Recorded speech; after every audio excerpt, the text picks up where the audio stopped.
Hello everyone. Today we are going to start a new series, that is NCERT series, and we will start with the first chapter, that is real numbers. So first see what is real numbers. सबसे पहले देखते हैं कि real numbers हैं क्या. As you all know, numbers को अपन ने जो classify कर रखा है, सबसे पहले अपन short में classification पढ़ लेते हैं numbers का. अगर मैं numbers की बात करूं तो numbers are classified as, देखो अपने पास जो भी जितने भी नंबर्स हैं उनको अपन ने दो पार्ट में क्लासिफाई कर रखा है, that is real numbers and imaginary numbers. So kids, what are real numbers and what are imaginary numbers? Real numbers are those numbers which can be represented on the number line. जिन भी numbers को अपन number line पे represent कर सकते हैं, that are real numbers. ठीक है.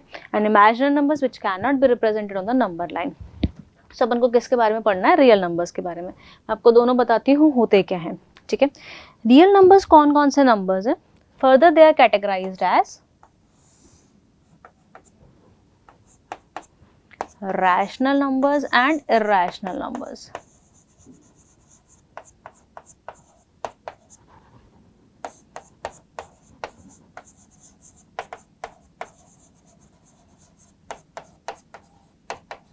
Okay.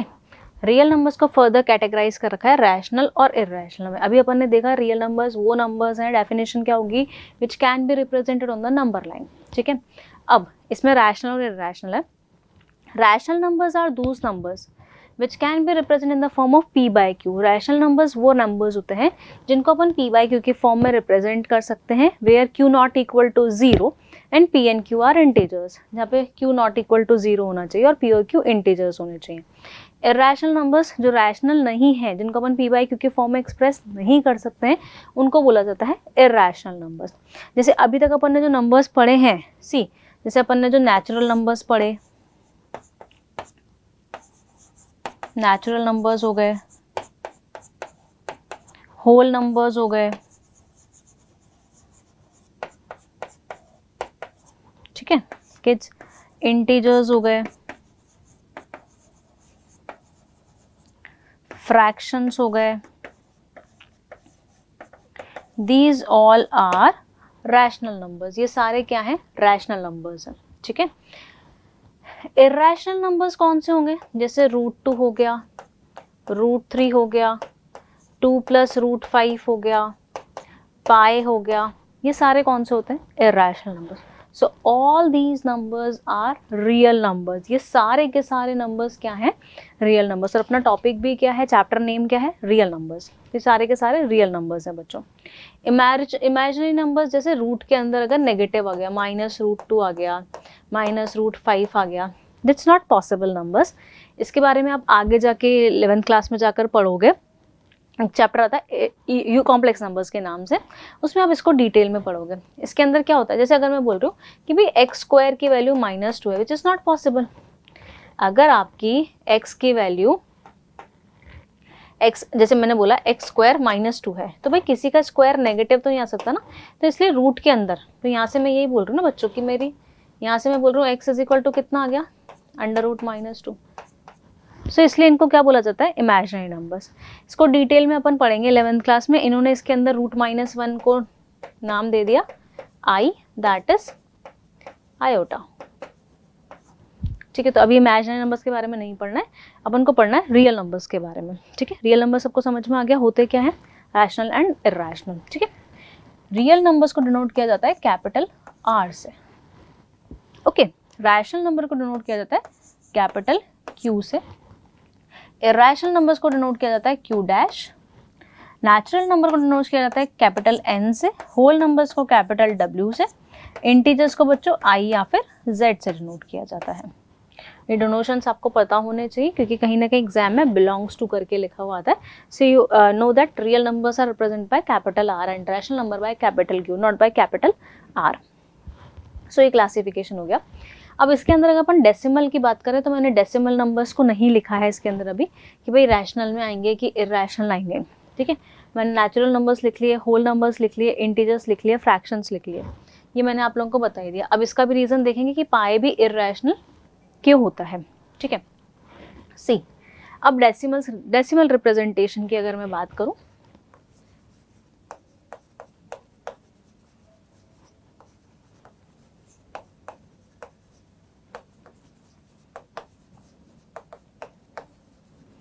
तो बच्चों जो डेसिमल्स नंबर्स होते हैं वो दो तरीके के होते हैं, एक होते हैं टर्मिनेटिंग डेसिमल्स और एक होते हैं नॉन टर्मिनेटिंग डेसिमल्स।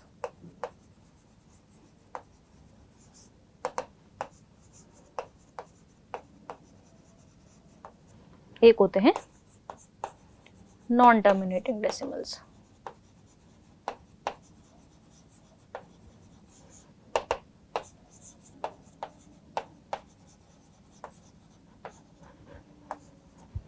सी किड्स, जितने भी टर्मिनेटिंग डेसिमल्स हैं वो सारे के सारे रैशनल होते हैं। रीजन बीइंग उनको अपन पी बाई क्यू के फॉर्म में एक्सप्रेस कर सकते हैं। टर्मिनेटिंग डेसिमल्स का मतलब है, जैसे मैं एग्जांपल बोलूं, मैंने बोला कोई नंबर है 2.578, मतलब आपका डिवाइड करने के बाद रिमाइंडर 0 अगर आ जाता है, ठीक है, डेसिमल कुछ डेसिमल प्लेस के बाद, जरूरी नहीं है दो, एक डेसिमल प्लेस 2 3 4 5 6, जितने भी डेसिमल प्लेस के बाद अगर आपका टर्मिनेट हो जाता है, रिमाइंडर 0 आ जाता है, तो उनको बोला जाता है टर्मिनेटिंग डेसिमल्स। तो किड्स जितने भी टर्मिनेटिंग डेसिमल्स होते हैं वो सारे के सारे रैशनल होते हैं। These all are rational numbers. Reason, क्योंकि मैं इसको पी बाई क्यू की फॉर्म में लिख सकती हूँ, मैं डेसिमल हटा के डिवाइड बाय 1000 कर दूंगी तो ये पी बाई क्यू की फॉर्म में आ जाएगा, इसलिए इसको बोला जाता है रैशनल नंबर्स। ठीक है, अब अगर अपन बात करें नॉन टर्मिनेटिंग की, तो नॉन टर्मिनेटिंग डेसिमल्स को दो कैटेगरी में डिवाइड किया गया है, एक तो repeating and non repeating. I want a space. इसको दो कैटेगरी में डिवाइड किया जाता है, एक होते हैं repeating, non terminating and repeating, और एक होता है बेटा non terminating and non repeating.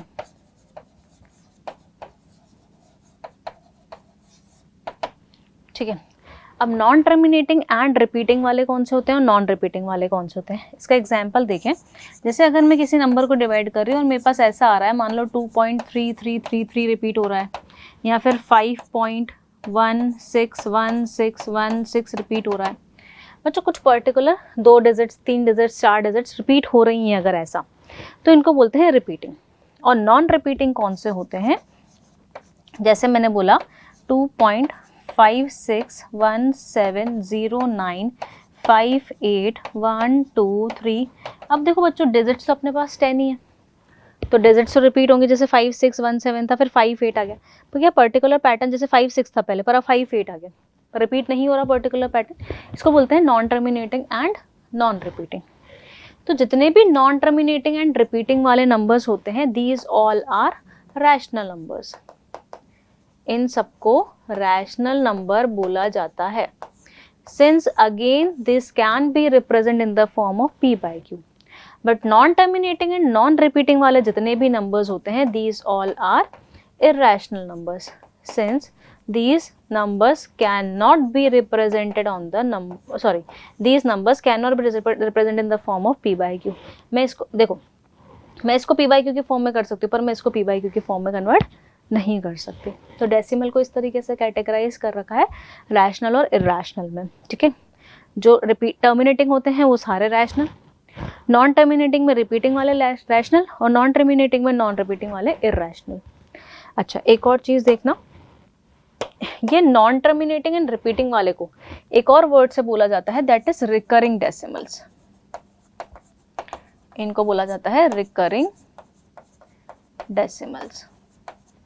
और non terminating and non repeating वाले जो हैं, इनको एक शॉर्ट में क्या बोला जाता है, नॉन रिकरिंग डेसिमल्स।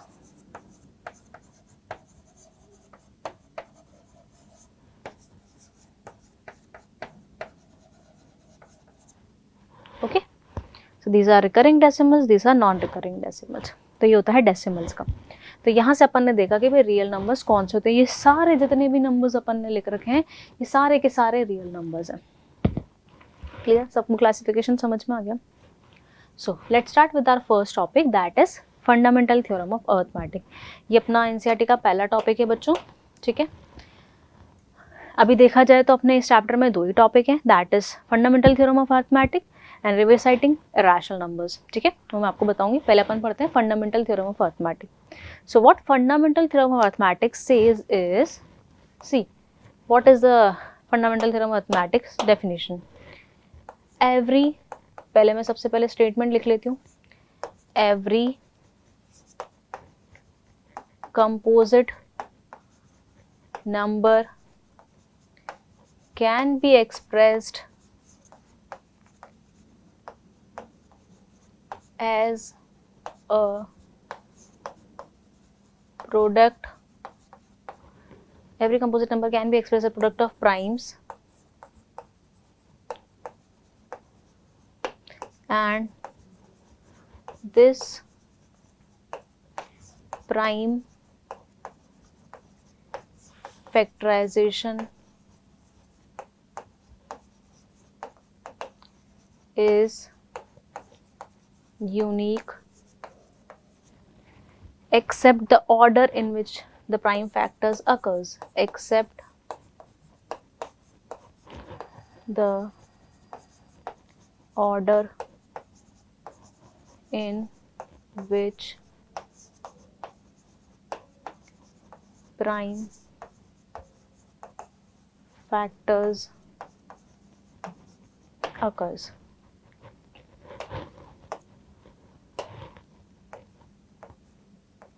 सी क्या है स्टेटमेंट, क्या है, एवरी कंपोजिट नंबर, हर कंपोजिट नंबर को can be express as a product of prime, हर कंपोजिट नंबर को अपन as a product of prime के फॉर्म में अपन एक्सप्रेस कर सकते हैं। मतलब हर कंपोजिट नंबर को प्राइम नंबर्स के प्रोडक्ट में, प्रोडक्ट ऑफ प्राइम फैक्टर, मतलब अपन जैसे प्राइम फैक्टराइजेशन बोलते हैं जिसको, प्रोडक्ट ऑफ प्राइम नंबर्स के फॉर्म में एक्सप्रेस कर सकते हैं। और ये फैक्टराइजेशन यूनिक है। इसका मतलब समझाती हूँ, except the order in which the prime factors occur. सबसे पहली चीज़ बच्चों, आप लोगों को ये स्टेटमेंट एज इट इज़ याद होना चाहिए। बोर्ड में बहुत बार ये स्टेटमेंट पूछा जाता है, state fundamental theorem of arithmetic एक नंबर में आ सकता है, तो आप लोग को ये स्टेटमेंट ध्यान होना चाहिए पूरा। ठीक है, अब मैं एक्सप्लेन करती हूँ इसका मतलब क्या है। जैसे एक कंपोजिट नंबर ले लेते हैं 12, ठीक है, ये बोल रहा है हर कंपोजिट नंबर को as a product of prime लिख सकते हैं। हाँ, मैं किसी भी कंपोजिट नंबर का प्राइम फैक्टराइजेशन कर सकती हूँ। इसका जब मैं प्राइम फैक्टराइजेशन करूंगी तो मैं इसको लिखूंगी 2 × 2 × 3 लिख सकते हैं अपन इसका प्राइम फैक्टराइजेशन। सबको प्राइम फैक्टराइजेशन करने आता है।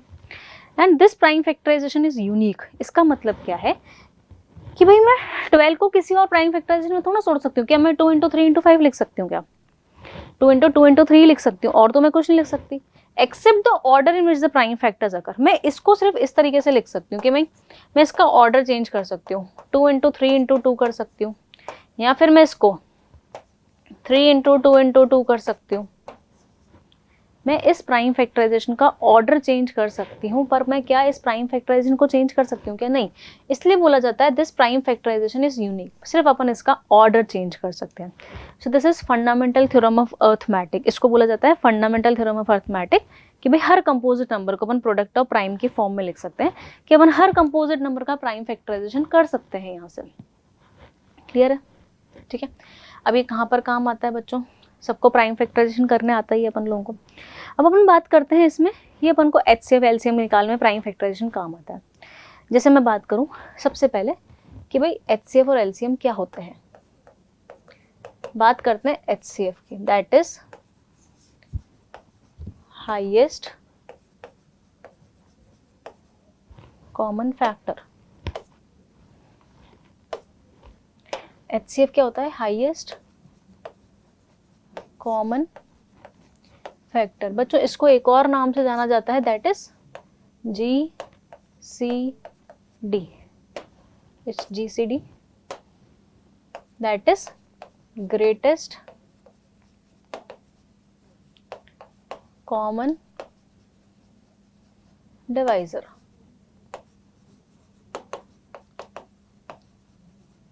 इसका मतलब क्या होता है समझते हैं। What is HCF and what is LCM? HCF होता है हाईएस्ट कॉमन फैक्टर। जैसे अपने पास 2-3 नंबर्स हैं, उनमें जो बड़े से बड़ा कॉमन फैक्टर होगा उसको बोलते हैं HCF। जैसे एग्जाम्पल ले लेते हैं, जैसे 4 है, 6 है, 8 है, इन तीनों का मुझे HCF निकालना है अगर, तो 4 के फैक्टर्स क्या क्या होते हैं? 1 होता है, 2 होता है, 4 होता है। इसके फैक्टर्स क्या क्या होंगे? 1, 2 3 6। इसके फैक्टर्स क्या क्या होंगे? 1 2 4 8, ये फैक्टर्स हैं। इनमें से जो हाईएस्ट कॉमन फैक्टर है, कॉमन फैक्टर हाईएस्ट कौन सा दिख रहा है इसके अंदर?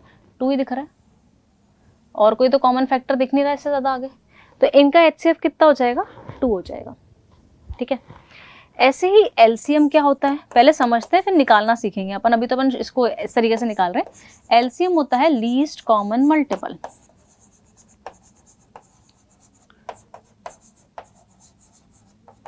बच्चों what is least common multiple? जैसे अपन ले लेते हैं 2 4 6। अब 2 के मल्टीपल्स बहुत सारे मल्टीपल्स हैं। कौन कौन सा है? 2 है, 4 है, 6 है, 8 है, 10 है, 12 है, 14 है, 16 है। इसके सारे मल्टीपल्स लिख लिए। 4 के मल्टीपल्स कौन से होते हैं? 4 8 12 16। ठीक है, फिर 6 के मल्टीपल्स कौन कौन से होंगे? 6 12 18 24। अब बच्चों देखो कॉमन बहुत सारे आएंगे इसके अंदर, पर इसमें से सबसे छोटे से छोटा कॉमन लेना है। तो मुझे दिख रहा है सबसे छोटे से छोटा कॉमन तीनों में कौन सा आ रहा है? 12। इसमें भी 12 आ रहा है, इसमें भी 12 आ रहा है, इसमें भी 12 आ रहा है। क्या 12 से छोटा कोई ऐसा मल्टीपल है जो तीनों में कॉमन आ रहा हो? नहीं, इसलिए इसको बोला जाता है LCM. So this is HCF and LCM। पर दिस इज नॉट पॉसिबल कि भाई अपन पहले सारे फैक्टर्स लिखें या सारे मल्टीपल्स लिखें उसके बाद कॉमन निकालें। तो इनकी अगर मैं इसको प्राइम फैक्टराइजेशन से करना चाहूँ, फंडामेंटल थ्योरम ऑफ अर्थमेटिक्स से मैं अगर प्राइम फैक्टराइजेशन से अगर मैं इसको करना चाहूँ तो HCF LCM की डेफिनेशन क्या होगी वो समझते हैं। बच्चों HCF की अगर मैं डेफिनेशन की बात करूँ तो HCF is product of common prime least powers, product of least, wait a minute, product of least powers of common prime factors। ठीक है, मैं अभी समझाती हूँ होता क्या है। अगर मैं इसी जगह एलसीएम की बात करूं, ये अपन सीख रहे हैं प्राइम फैक्टराइजेशन मेथड। ठीक है, this is product of highest powers of all prime factors. ये दो चीज़ें अपन को ध्यान रखनी है फंडामेंटल थ्योरम ऑफ मैथमेटिक्स में प्राइम फैक्टराइजेशन से HCF LCM निकालने के लिए। ठीक है, एग्जाम्पल ले लेते हैं। मान लेते हैं कि मेरा एक नंबर है A, एक नंबर है B, एक नंबर है C। ठीक है, अब कोई भी नंबर हो जिसका अपन प्राइम फैक्टराइजेशन कर सकते हैं, तो सबसे पहले अपन को जो भी 3 नंबर्स दे रखे हैं उनका प्राइम फैक्टराइजेशन करना है। लेट अस सपोज उनका प्राइम फैक्टराइजेशन आ रहा है 2 की पावर 2 3 5, 2 इंटू 3 स्क्वायर और 2 की पावर 3 इंटू 3 स्क्वायर इंटू 5, यहाँ पर है इंटू 7। ये 3 नंबर्स मुझे दे रखे हैं जिनका मैंने प्राइम फैक्टराइजेशन कर दिया। अब मुझे इनका निकालना है HCF एंड LCM। सबसे पहले निकालते हैं इसका HCF। बच्चों व्हाट इज HCF?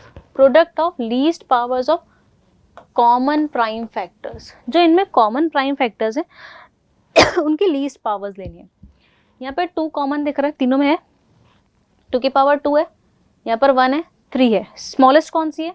2 की पावर 1। और कॉमन दिख रहा है 3, 3 की पावर 1 है, 2 है, 2 है, 3 की पावर 1 कॉमन है, मतलब लीस्ट है। 5 तीनों में नहीं दिख रहा, कॉमन नहीं है इसलिए 5 नहीं लेंगे। 7 तीनों में नहीं दिख रहा इसलिए नहीं लेंगे। 3 इंटू 2 इंटू 3 कितना हो जाएगा? HCF 6 हो जाएगा।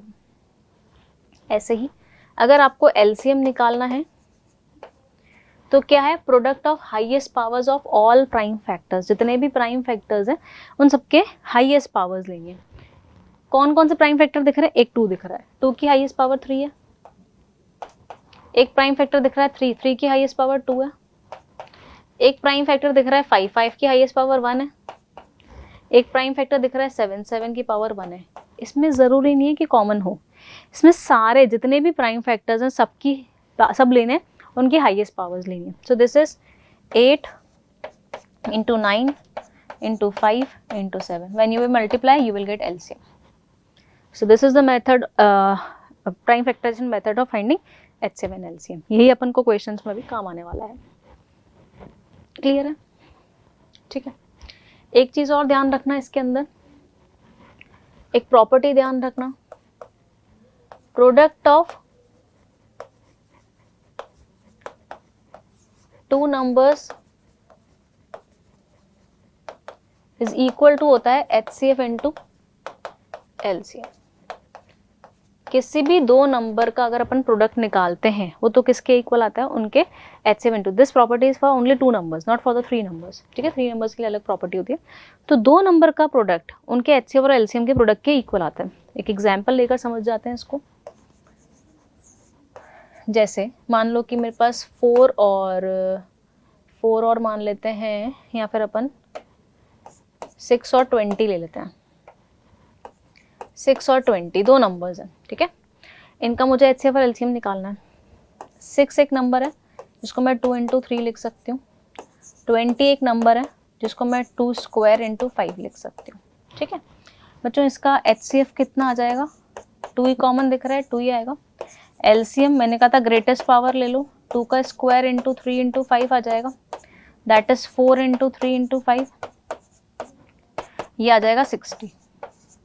ये HCF आ गया, ये LCM आ गया. अब प्रॉपर्टी क्या है कि भाई दो नंबर का प्रोडक्ट किसके इक्वल होता है, HCF इंटू LCM के. तो अगर प्रोडक्ट ऑफ टू नंबर्स निकालते हैं, प्रोडक्ट ऑफ टू नंबर्स अगर मैं निकालूं, नंबर्स कौन सा था, 6 और 20, तो कितना आएगा, 6 इंटू 20 विच इज 120. ठीक है, अब आप निकालो HCF इंटू LCM. बच्चों HCF कितना आया, 2, LCM कितना आया, 60, ये भी कितना आ रहा है, 120. सो यू कैन सी दो नंबर का प्रोडक्ट हमेशा किसके इक्वल आता है, HCF इंटू LCM के. Any doubt? ठीक है, now target is to like revising the exercise of NCERT. सो अपन NCERT की एक्सरसाइज कर लेते हैं. एक्सरसाइज 1.1 डिस्कस करते हैं. सबसे पहले बहुत इजी सी एक्सरसाइज है, फंडामेंटल थ्योरम ऑफ अर्थमेटिक पे ही पूरा क्वेश्चन है. इसके बेसिस पे किस किस टाइप के question fundamental theorem of arithmetic में आ सकते हैं वो सब इसमें अपने पास आ जाएंगे, कवर हो जाएंगे. थ्योरी मैंने आप लोगों को बताई दी. So first question is express each number as a product of its prime factor. 140 number है, इसको प्रोडक्ट ऑफ प्राइम फैक्टर्स के फॉर्म में लिखना है. सिंपल आप लोगों को प्राइम फैक्टराइजेशन करना है. अगर मैं 140 का प्राइम फैक्टराइजेशन करती हूँ तो 2 की टेबल में आएगा 70, 2 की टेबल में आएगा 35, 5 की टेबल में आएगा 7 और 7 की टेबल में आएगा 1. नॉर्मल प्राइम फैक्टराइजेशन करना है फर्स्ट क्वेश्चन में बच्चों. तो 2 कितनी बार आ रहा है, 2 बार, 5 एक बार, 7 एक बार. तो अपन इसको लिख सकते हैं 2 की पावर 2 इंटू 5 इंटू 7. ये हो गया इसका प्राइम फैक्टराइजेशन, किसका, 140 का. सेम वे बाकी क्वेश्चंस का कर लेते हैं. नेक्स्ट पूछा इसने अपन से 156 का. 156 का प्राइम फैक्टराइजेशन 2 की टेबल में करेंगे. 7 टाइम्स 14, 8 टाइम्स 16, 2 की टेबल में 39, 3 की टेबल में बच्चों 13 और 13 की टेबल में 1. 2 आ रहा है 2 बार, 3 आ रहा है 1 बार, 13 आ रहा है 1 बार. So this can be written as 2 square into 3 into 13. ठीक है, नेक्स्ट थर्ड पार्ट इज 3825. 3825. देखो ये 2 की टेबल में तो नहीं आ रहा, 3 की टेबल में देख लेते हैं. 11 सम देख ले, 11 प्लस 2, ठीक है, 13 और 3 की टेबल में आ रहा है. 3 की टेबल में आ रहा है 3 1 जा 3, 3 2 जा 6, 22 7 टाइम्स और 5 टाइम्स. अब देखते हैं 3 में आ रहा है कि नहीं आ रहा. 12 और 12 24, 3 की टेबल में आ रहा है. सम से निकाल लिया मैंने, 4 टाइम्स 12, 2 टाइम्स 6, 5 टाइम्स. अब देखते हैं वापस 3 में आ रहा है क्या. 6 और 5 11, नहीं आ रहा. फिर 5 में चेक करते हैं. 5 की टेबल में 8 टाइम्स 85 टाइम्स आ जाएगा. अगेन 5 की टेबल में 1 टाइम, फिर आएगा 35 17 टाइम्स आ जाएगा. और 17 की टेबल में 1 टाइम। देखो बच्चों 3 आ रहा है 2 बार, 5 आ रहा है 2 बार और 17 एक बार, तो इसको ऐसा लिख सकते हैं अपन 3 का स्क्वायर इंटू 5 का स्क्वायर इंटू 17। नेक्स्ट करते हैं 5005 का। 5005 साफ दिख रहा है अपन को, 5 के टेबल में आ रहा है, 5 के टेबल में आ रहा है 1001 टाइम। अब ये 2 और 3 में तो आ नहीं रहा। 7 में चेक करते हैं, 7 में आएगा अपने पास 7 में 7 बचेगा 30, 7 की टेबल में आ रहा है। 7 में 7 बच जाएगा 30, 4 टाइम्स 28, देन 3 टाइम्स 143। आपको पता है 11 की टेबल में आता है 13 टाइम्स, और 13 अपन को पता है 1 टाइम। तो इसका प्राइम फैक्टराइजेशन क्या हो जाएगा मेरे पास 5 इंटू 7 इंटू 11 इंटू 13। क्लियर है? एक और है इसका पार्ट, 5th पार्ट लास्ट देख लेते हैं। 7429 स्टार्ट करते हैं, 2 में तो नहीं आ रहा, 3 में देखते हैं। 11 प्लस 2 13, 13 एंड 9 इज 22, नहीं आ रहा, ठीक है। 7 में नहीं आ रहा, देखना बच्चों अब, है ना, 7 में भी नहीं आ रहा ये, और 13 में भी नहीं आ रहा, ये आ रहा है अपने। अब कैसे चेक करेंगे भाई किसके टेबल में आ रहा है, तो डायरेक्ट ये आ रहा है सबसे पहले आई थिंक 17 की टेबल में। चेक कर लेते हैं एक बार, क्योंकि 13 तक तो नहीं आ रहा, 17 में चेक करते हैं, ठीक है। 17 की टेबल में अगर मैं 5 टाइम्स भी देखूं तो 85 आता है, ठीक है। 4 टाइम्स ले लेते हैं, 28 68 बचेगा अपने पास 66 बच जाएगा 62, ठीक है। 3 टाइम्स ले लेते हैं 51 बचेगा 119। अब ये आ रहा है 7 टाइम्स 119, मतलब ये आ रहा है 437 टाइम्स।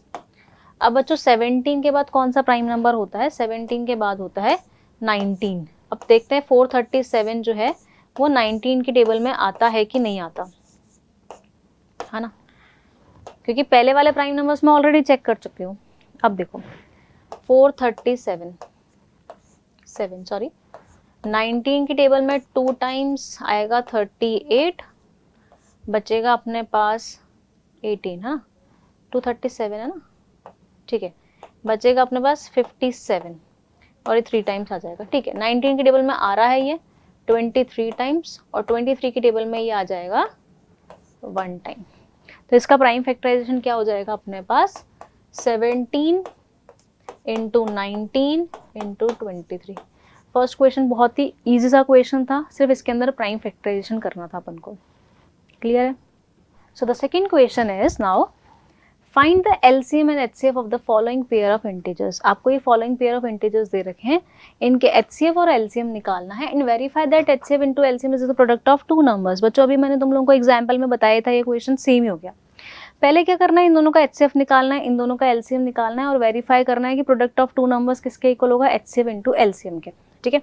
तो पहला नंबर है मेरे पास 26, दूसरा नंबर है मेरे पास 91। 26 का प्राइम फैक्टराइजेशन करोगे यू विल गेट 2 इंटू 13, ठीक है। सेकेंड है 91, 91 अपने पास 7 के टेबल में आ रहा है और 13 टाइम्स आ रहा है। प्राइम फैक्टराइजेशन अभी अपन ने करना सीखा ही था। Now we have to find HCF and LCM. See, अगर मैं इन दोनों का एलसीएम निकालना चाहूँ तो एलसीएम में 2 आएगा, 7 आएगा और 13 एक बार आ जाएगा। मैंने कहा था जितने भी फैक्टर्स होते हैं उनकी हाईएस्ट पावर लेनी। 2 की हाईएस्ट पावर 1 है, 7 की हाईएस्ट पावर 1 है और 13 की भी 1 है, ठीक है। So this is LCM. इधर से आ जाएगा अपने पास 14 इंटू 13, ठीक है। ये आ रहा है बच्चों 182। और इसका अगर मैं एचसीएफ निकालूंगी तो कॉमन कौन सा है 13, तो ये 13 एचसीएफ आ जाएगा इसका। Clear? Now we have to verify that product of 2 numbers is equal to HCF into LCM.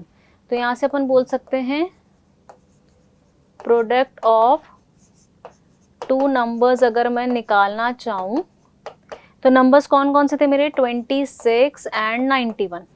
देखो इन दोनों को मल्टीप्लाई करते हैं अपन पहले, 91 26, ये 6 आ जाएगा, 54 ये 2 आएगा, 18 ये 6 6 32366।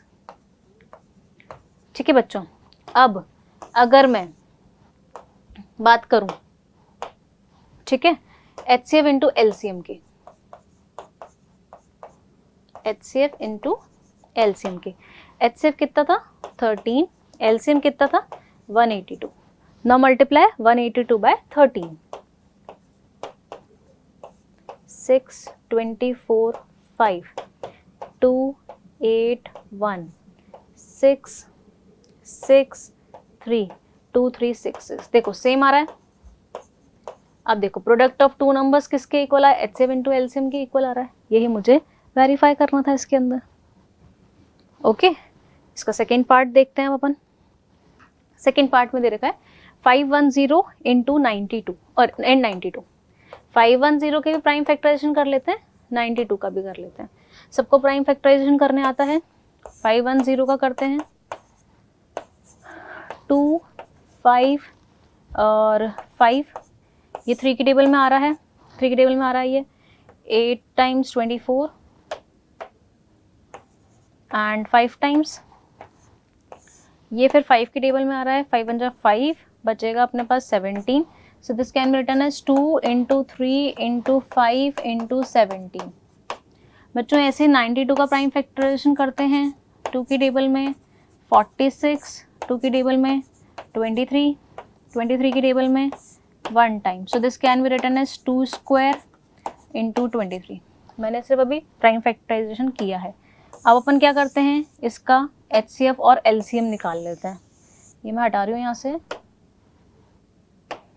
ठीक है। अब अपन इसका क्या करते हैं, देखो बच्चों, इन दोनों नंबर का अगर मैं HCF निकालना चाहूँ तो HCF कितना आएगा, हाईएस्ट कौन सा दिख रहा है 2 ही। LCM निकालना चाहें अगर इसका अपन, तो हाईएस्ट पावर कौन सी, 2 की 3, एक बार 5 ले लेंगे, एक बार 17 ले लेंगे, एक बार 23 ले लेंगे। जब आप इन सबको मल्टीप्लाई करोगे तो आपको मिलेगा यहाँ से 2 3 4 6 0, ठीक है।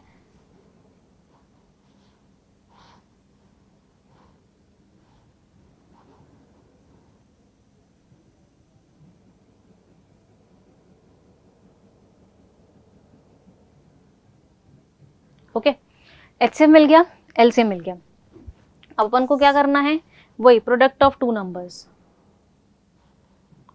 क्या आया था 2 3 4 6 0, ठीक है। अब यहाँ से आप निकालोगे same product of two numbers, तो बच्चों कितना आएगा यहाँ से 510 इंटू 92, ठीक है। When you multiply you will gate 46920। अब अगर यहाँ से आप HCF इंटू LCM निकालोगे तो HCF कितना था 2 और ये कितना था 2 3 4 6 0। When you will multiply again you will gate 46920। तो आपका HCF इंटू LCM किसके इक्वल आ जाएगा, प्रोडक्ट ऑफ टू नंबर्स के इक्वल आ जाएगा, ठीक है। थर्ड पार्ट देखते हैं इसका। थर्ड है 3 3 6 एंड 54। बच्चों इसका तो मुझे दिख रहा है 2 इंटू 27 मतलब 3 का क्यूब, ठीक है। प्राइम फैक्टराइजेशन कर लिया इसका, 336 का भी कर लेते हैं।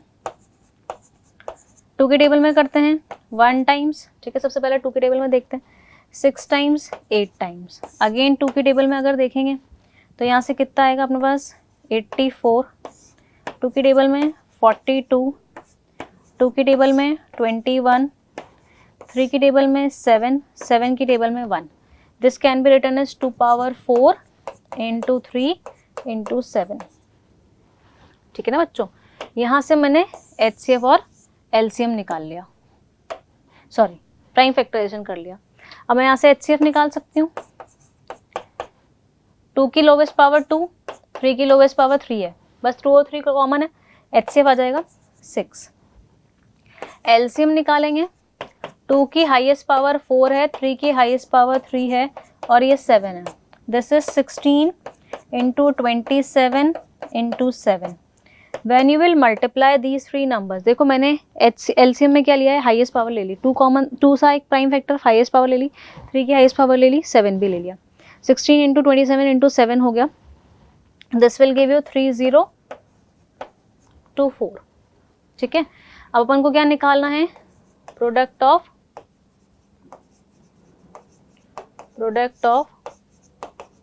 टू नंबर्स, कितना आएगा 336 इंटू 54, ठीक है। ऐसे ही आपको क्या निकालना है, HCF इंटू LCM, वो कितना आ जाएगा 6 इंटू 3024, मल्टीप्लाई करते हैं 24 टू कैरी 14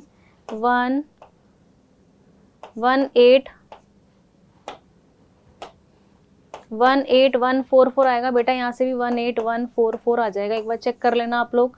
तो वही चीज आ जाएगी, product of two numbers is equal to HCF into LCM आ जाएगा।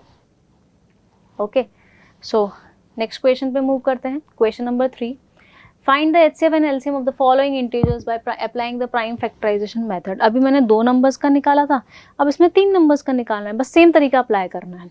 देखो पहला पार्ट क्या है, 12, 15 और 21, इसका HCF और LCM निकालना है।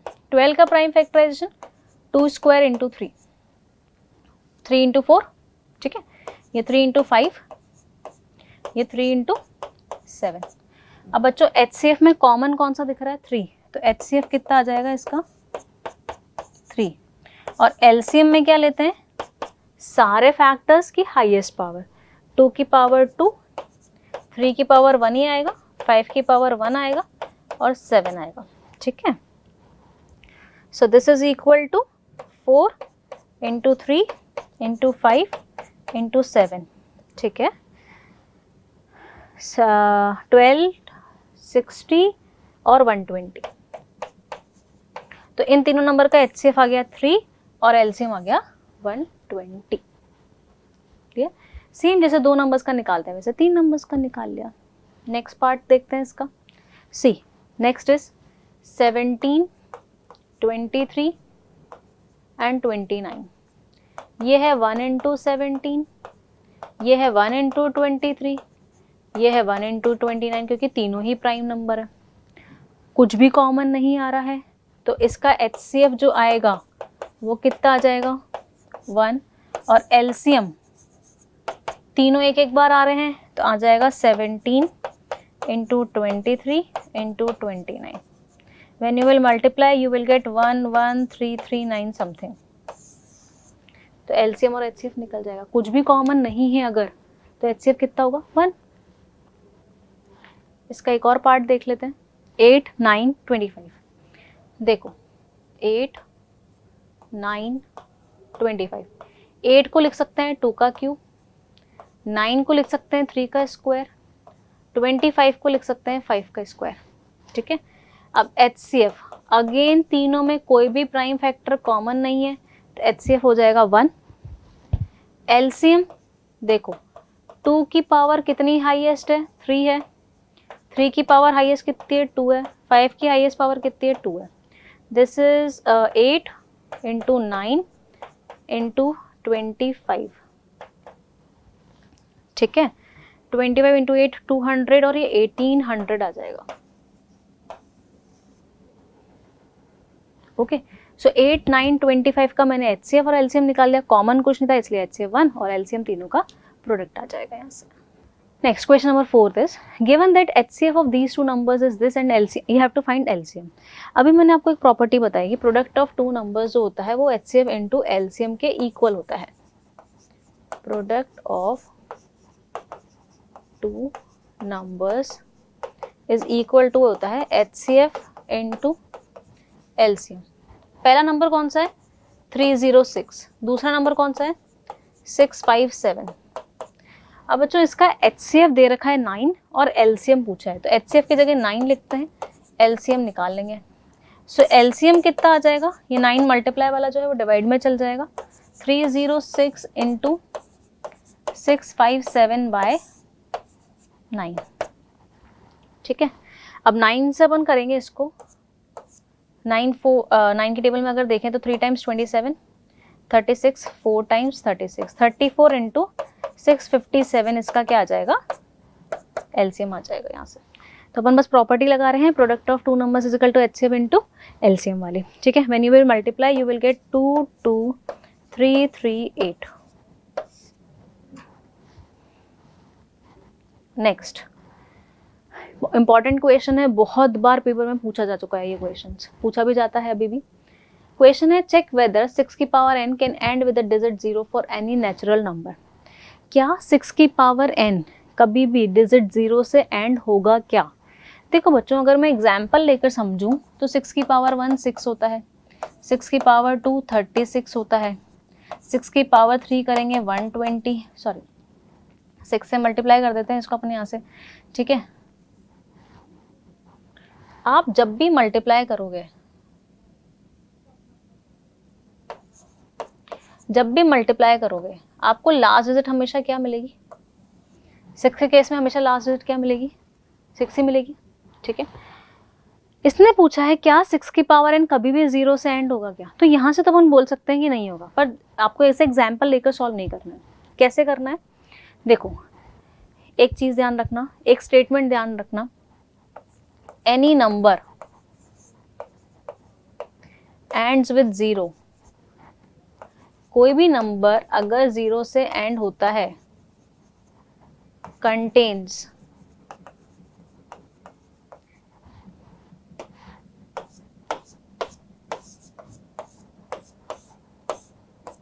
contains 2 and 5 as their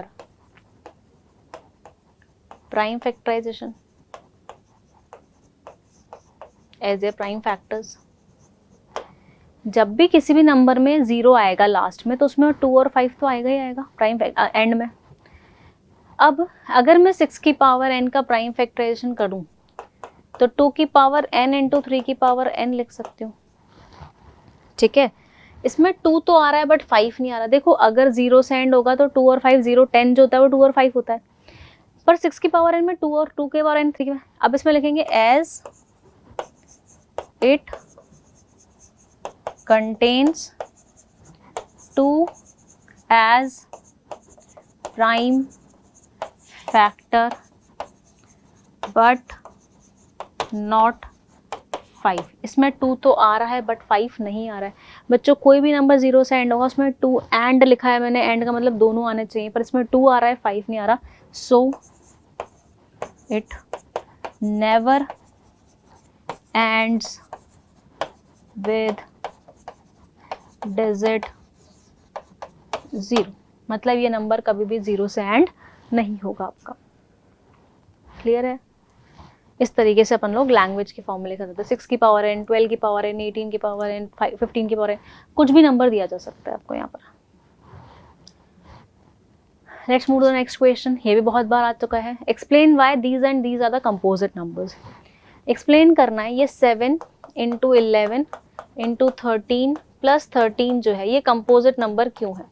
बच्चों ये दो टर्म्स हैं, दोनों में से 13 कॉमन ले लेती हूँ, बचेगा 7 इंटू 11 और इसके पास बचेगा 1। तो ये 13 इंटू समथिंग आ जाएगा, 13 का कोई मल्टीपल आ गया। अगर कोई नंबर 13 का मल्टीपल है तो भाई प्राइम तो हो ही नहीं सकता, तो ये क्या हो जाएगा? Composite number.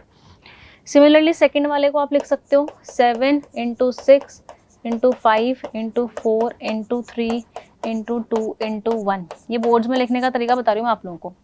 दोनों में अगेन 5 कॉमन दिख रहा है, क्या आएगा यहाँ पर? 7 into 6 into 4 into 3 into 2 into 1 बच जाएगा, प्लस का यहाँ पे 1 बच जाएगा। ये भी 5 का कोई मल्टीपल आ जाएगा, तो लिखेंगे since it is a multiple of 5 therefore it is a composite number. यहाँ पर आप लिखोगे since it is a multiple of 13 therefore it is a composite number. Clear है? बहुत इजी सा क्वेश्चन था ये। Next, there is a circular path round a sport field. एक स्पोर्ट फील्ड है, उसमें सर्कुलर पाथ है, ठीक है।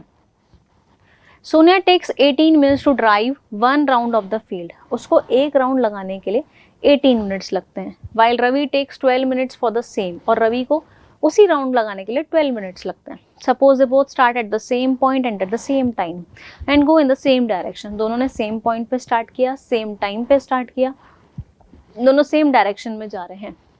After how many minutes they will meet again at the starting point. तो किड्स एक चीज़ याद रखना, जब भी ऐसा कोई क्वेश्चन आता है when they will meet together, when they will toll together, bell वाला क्वेश्चन आता है, इसमें अपन को एलसीएम निकालना होता है। क्या निकालना होता है? एलसीएम।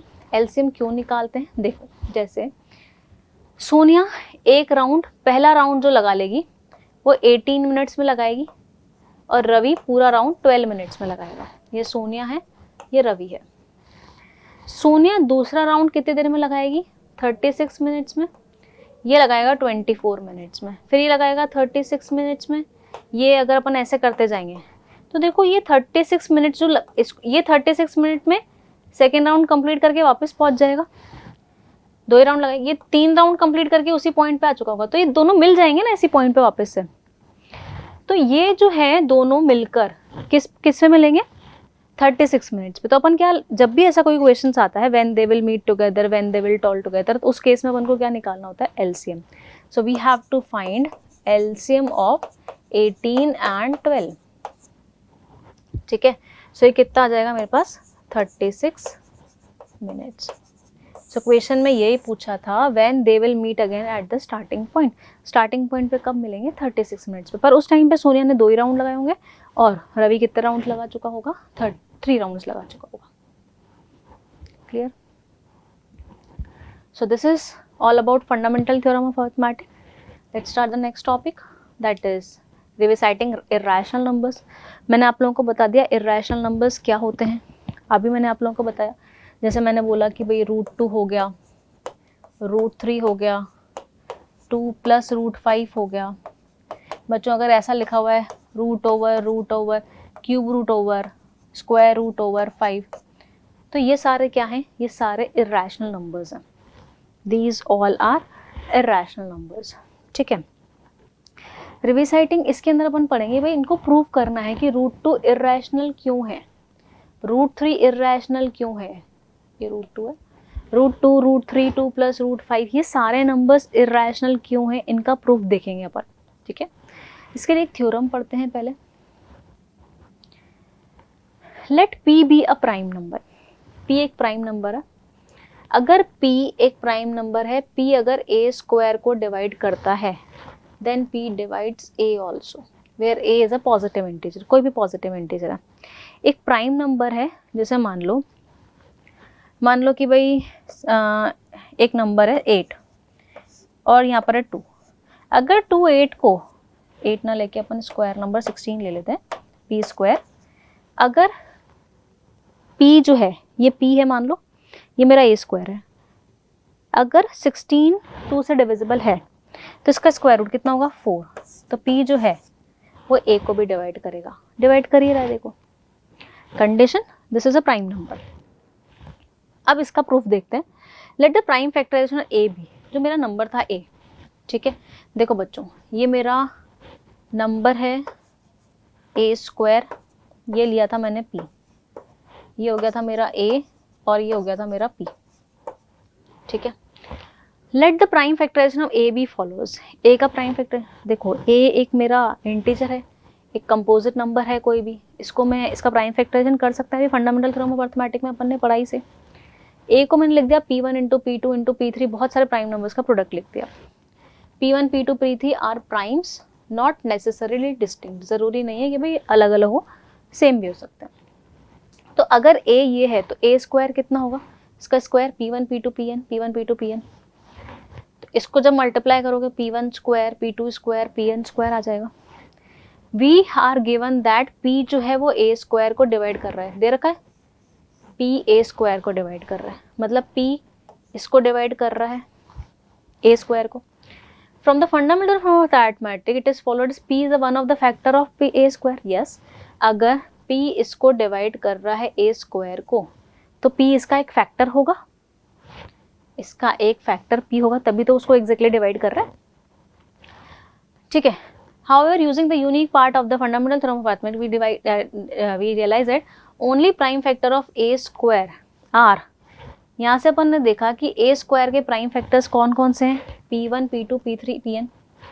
तो मतलब p इसका एक फैक्टर है।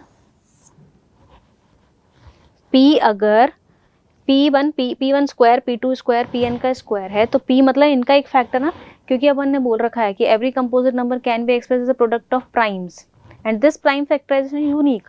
इसको मैं अलग तरीके से तो लिख सकती थी। अगर P इसका फैक्टर है तो P मतलब इसका फैक्टर है, तो P इनमें से कोई P एक होगा। P अगर इसको डिवाइड कर रहा है एग्जैक्टली तो इनमें से P होगा एक, P1 P2 P3 Pn में से एक को P होना पड़ेगा, तभी तो वो एग्जैक्टली डिविजिबल है। ठीक है, तो यहाँ से अपन बोल सकते हैं A मेरा क्या था, P1 P2 P3 Pn। मैंने बोला कि इनमें से एक P है, P इनमें से एक है, तो मतलब P इंटू समथिंग है ये, P इंटू समथिंग है ये। तो P क्या कर रहा है, P A को डिवाइड कर रहा है, तभी तो मुझे ये मिल रहा है। ये P इंटू कोई M आ गया मान लो, तो मैं इसको क्या बोल सकती हूँ, A बाय P जो आ रहा है M आ रहा है, तो मतलब P जो है वो A को डिवाइड कर रहा है। तो इस थ्योरम का यूज़ करना है अपन को कि P अगर A स्क्वायर को डिवाइड करता है तो P किसको करेगा, A को भी डिवाइड करेगा। इसको यूज़ करते हुए, इस थ्योरम को यूज़ करते हुए बच्चों अपन इरैशनैलिटी प्रूव करेंगे। See first question, prove that root 5 is rational. जैसे अपने पास रूट 5 है, रूट 2 है, रूट 3 है, रूट 7 है, इन सबको किसी को भी एक नंबर को इरैशनल प्रूव करने के लिए बोल सकता है आपको। ठीक है, अपन जब भी इरैशनैलिटी प्रूव कर सकते हैं। This is exercise 1.2 first question. ठीक है, मैं आपको एक्सरसाइज के क्वेश्चन करा रही हूँ, अलग अलग तरीके के 4-5 क्वेश्चन दे रखे हैं, वो सारे अपन इसमें डिस्कस कर लेंगे। प्रूव करना है कि रूट 5 एक इरैशनल नंबर है। रूट 5 को इरैशनल प्रूव करने के लिए अपन इस कॉन्ट्राडिक्ट मेथड यूज करते हैं। इसके अंदर बोलेंगे अपन, let us assume root 5 is a rational number. मान लेते हैं कि एक रैशनल नंबर है। अगर ये रैशनल नंबर है तो मैं रूट 5 को A बाय बी की फॉर्म में लिख सकती हूँ, मतलब P बाय क्यू की फॉर्म में लिख सकती हूँ। बच्चों अपन ने एक थ्योरम स्टार्टिंग में जब भी रैशनल नंबर पढ़ते हैं तो अपन लिखते हैं कि rational number is always express in its standard form. तो इसके अंदर क्या होता है, A और B इंटीजर्स होते हैं और A और B जो होते हैं वो को प्राइम होते हैं, मतलब अपन इसको और डिवाइड नहीं कर सकते हैं। सो A and B should be को प्राइम। ठीक है, तो रूट 5 अज्यूम करते हैं कि भाई रूट 5 एक इरैशनल नंबर है, रैशनल है। इरैशनल प्रूव करना था इसलिए मैंने कॉन्ट्राडिक्ट से रैशनल मान लिया इसको, जिसमें A बाय बी की फॉर्म में लिख लिया। तो बच्चों यहाँ से मैं बोल सकती हूँ A is equal to root 5B, cross multiply करके दोनों साइड स्क्वायर करके अपन बोल सकते हैं A square is equal to 5B square. A और B इंटीजर्स हैं, ध्यान रखना इसके अंदर रैशनल नंबर्स हैं। तो A square by 5 is equal to B square. ठीक है, मतलब A स्क्वायर 5 जो है A स्क्वायर को डिवाइड कर रहा है, तभी तो एक इंटीजर वैल्यू मिल रही है।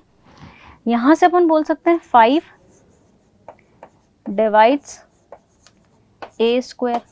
मैंने अभी बताया था A divides P square then A divides P also, अभी अपन ने थ्योरम पढ़ी थी। तो यहाँ से अपन ये भी बोल सकते हैं 5 डिवाइड्स A लास्ट थ्योरम के थ्रू। 5 अगर A स्क्वायर को डिवाइड कर रहा है तो 5 A को भी डिवाइड करेगा। ठीक है बच्चों, अगर 5 A को डिवाइड कर रहा है तो मैं यहाँ से बोल सकती हूँ कि A जो है, लेट कर लेते हैं, A जो है 5 अगर A को डिवाइड कर रहा है, A 5 का मल्टीपल 5C ले लेते हैं और किसी भी एक इक्वेशन में यहाँ पुट कर देती हूँ मैं। Put in equation 1, put in equation 1। यहाँ पर A की जगह 5C पुट करेंगे तो 5C का whole square is equal to 5B square. So this is 25C square is equal to 5B square. So B square is equal to 5C square. मतलब 5 जो है वो B स्क्वायर को भी डिवाइड कर रहा है। यहाँ से मैं बोल सकती हूँ 5 डिवाइड्स, क्योंकि C भी एक इंटीजर है, 5C इंटीजर है, 5 divides B square. So this will give 5 divides B. So 5 A को भी डिवाइड कर रहा है, 5 B को भी डिवाइड कर रहा है। यहाँ से बोल सकते हैं 5 डिवाइड्स A एंड B। अगर 5 A को भी डिवाइड कर रहा है मतलब A 5 का मल्टीपल है, बी भी 5 का मल्टीपल है। अगर ए और बी दोनों 5 के मल्टीपल हैं तो कोप्राइम हो ही नहीं सकते, उनका HCF 1 ही नहीं हो सकता। Therefore a and b are not coprime. यहाँ से अपन बोल सकते हैं ए और बी कोप्राइम नहीं है, पर अपन ने क्या अज्यूम किया था कि भाई ए और बी कोप्राइम है। दिस कॉन्ट्राडिक्ट आवर अजम्पशन, ये अपने अजम्पशन को कॉन्ट्राडिक्ट कर रहा है, यस और नो। अगर ये अपने अजम्पशन को कॉन्ट्राडिक्ट कर रहा है तो अपन ने क्या माना था कि भाई √5 एक रैशनल है, तो रैशनल नहीं होगा तो क्या होगा, irrational. Therefore √5 is an irrational number. √5 क्या है, एक इररेशनल नंबर है। क्लियर? चलो, एक क्वेश्चन तो नॉर्मल सा आता है कि भाई √5, √3, √2, √7 इनको इररेशनल प्रूव करना होता है। नेक्स्ट ऐसा आता है कि जैसे 3 + 2 √5 को इररेशनल प्रूव करना है। सेम अपन को कॉन्ट्राडिक्ट मेथड ही यूज करना है। सेम इसके अंदर अपन करेंगे, late us assume 3 + 2 √5 is a rational number.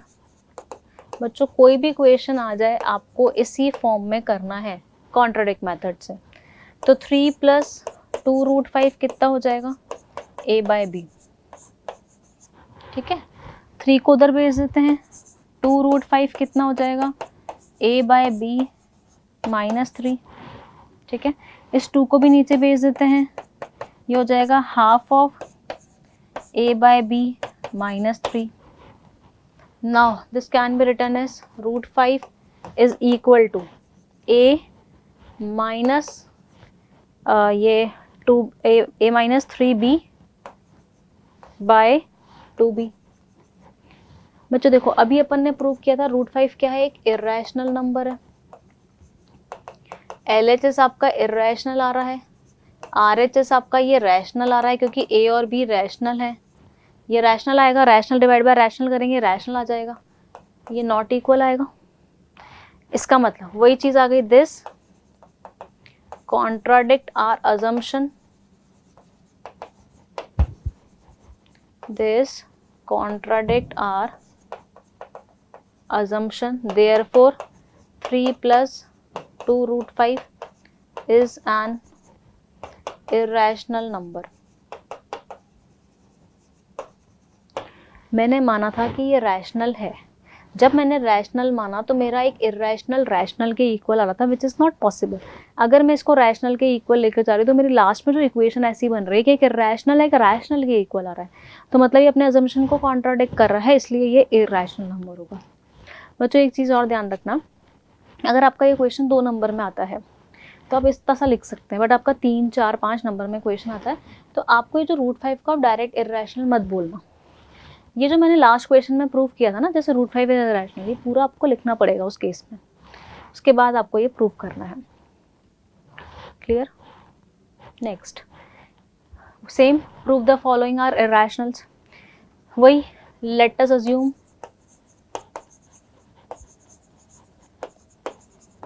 1/√2 is a rational number.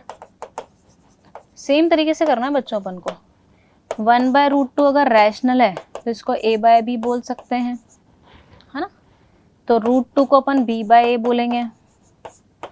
उसके बाद आप सेम प्रोसेस फॉलो करो जैसा अपन ने √5 में किया था। √2 को इररेशनल प्रूव करना है इस केस में, जैसे मैंने यहाँ पर अभी बच्चों √5 के लिए प्रूव किया। ये पूरा √5 a/b आया था, इसमें √2 b/a आया है। इसमें आपको क्या करना पड़ेगा, सेम तरीके से क्रॉस मल्टीप्लाई करोगे कि भाई फिर आपका वो आ जाएगा, कॉमन फैक्टर आ जाएगा, a और b को प्राइम नहीं रहेंगे। सेम प्रोसेस आपको फॉलो करना है इसके अंदर, बस उसकी जगह √5 की जगह क्या आ जाएगा, √2 आ जाएगा। Clear? I am leaving this question here only. Next 7 √5, same case, late us assume 7 √5 है, इज अ रैशनल नंबर। तो अगर ये रैशनल नंबर है तो 7√5 को अपन किस फॉर्म में लिख सकते हैं, a/b। √5 क्या हो जाएगा, a/7b।